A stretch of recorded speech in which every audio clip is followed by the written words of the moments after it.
ಹೇಮಾವತಿ ಗೋರೂರು ಜಲಾಶಯದಲ್ಲಿ ಸಾಕಷ್ಟು ನೀರಿರುವುದರಿಂದ ಕೂಡಲೇ ಸಾಹುಕಾರ್ ಚೆನ್ನಯ್ಯ ನಾಲೆಗೆ ನೀರು ಹರಿಸಿ ಕೃಷ್ಣರಾಜಪೇಟೆ ತಾಲೂಕಿನ ಕೆರೆ ಕಟ್ಟೆಗಳನ್ನು ತುಂಬಿಸಿ ಜನ ಜಾನುವಾರುಗಳು ಕುಡಿಯಲು ನೀರು ಒದಗಿಸಬೇಕು. ಇಲ್ಲದಿದ್ದರೆ ತಾಲೂಕಿನ ರೈತರೊಂದಿಗೆ ಗೋರೂರು ಜಲಾಶಯಕ್ಕೆ ಮುತ್ತಿಗೆ ಹಾಕಿ ಉಗ್ರ ಹೋರಾಟ ನಡೆಸಲಾಗುವುದು ಎಂದು ರಾಜ್ಯ ಸರ್ಕಾರಕ್ಕೆ ಮಾಜಿ ಸಚಿವ ಡಾಕ್ಟರ್ ನಾರಾಯಣಗೌಡ ಎಚ್ಚರಿಕೆ ನೀಡಿದರು.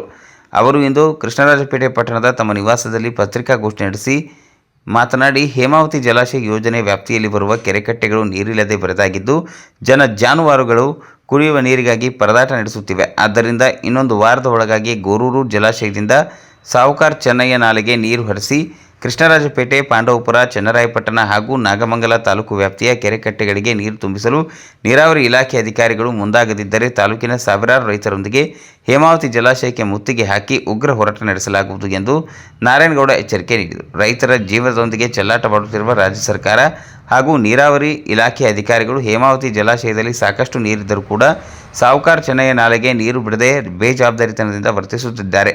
ರಾಜ್ಯದಲ್ಲಿ ನೀರಾವರಿ ಸಚಿವರಾದ ರಾಮಲಿಂಗಾರೆಡ್ಡಿ ಅವರಿಗೆ ರೈತರ ಕಷ್ಟ ಸುಖಗಳು ಗೊತ್ತಿಲ್ಲ. ಕೃಷ್ಣರಾಜಸಾಗರ ಜಲಾಶಯದಿಂದ ವಿಶ್ವೇಶ್ವರಯ್ಯ ನಾಲೆಗೆ ನೀರು ಬಿಡಿಸಿರುವ ರಾಜ್ಯ ಸರ್ಕಾರವು ಹೇಮಾವತಿ ಜಲಾಶಯದಿಂದ ನಾಲೆಗಳಿಗೆ ನೀರು ಹರಿಸುವಂತೆ ಆದೇಶ ನೀಡದೆ ಯೋಜನೆಯ ವ್ಯಾಪ್ತಿಯ ರೈತರೊಂದಿಗೆ ಚೆಲ್ಲಾಟವಾಡುತ್ತಿರುವುದು ವಿಪರ್ಯಾಸದ ಸಂಗತಿಯಾಗಿದೆ ಎಂದು ಆಕ್ರೋಶ ವ್ಯಕ್ತಪಡಿಸಿದ ನಾರಾಯಣಗೌಡ, ಹೇಮಾವತಿ ಜಲಾಶಯ ಯೋಜನಾ ವ್ಯಾಪ್ತಿಯಲ್ಲಿ ನೀರಾವರಿ ಸಲಹಾ ಸಮಿತಿ ಸಭೆಯನ್ನು ನಡೆಸದೆ ಕಣ್ಮುಚ್ಚಿ ಕುಳಿತಿರುವ ಜಿಲ್ಲಾಡಳಿತ ಅಧಿಕಾರಿಗಳು ಹಾಗೂ ಜನಪ್ರತಿನಿಧಿಗಳು ಜಾನುವಾರುಗಳು ಕುಡಿಯಲು ಅನುಕೂಲವಾಗುವಂತೆ ನಾಲೆಗಳಿಗೆ ನೀರು ಹರಿಸಲು ಇನ್ನೂ ನಿರ್ಧಾರವನ್ನು ಮಾಡಿಲ್ಲ. ನಮ್ಮ ತಾಲೂಕಿನಲ್ಲಿ ಹೇಮಾವತಿ ನದಿಯು ಹರಿದು ಹೋಗಿ ಕೃಷ್ಣರಾಜಸಾಗರದ ಒಡಲನ್ನು ಸೇರುತ್ತಿದೆ. ಕೃಷ್ಣರಾಜಸಾಗರ ಜಲಾಶಯದ ಹಿನ್ನೀರು ನಮ್ಮ ತಾಲೂಕಿನ ಸಾವಿರಾರು ಎಕರೆ ಭೂ ಪ್ರದೇಶದ ವ್ಯಾಪಿಸಿದೆ.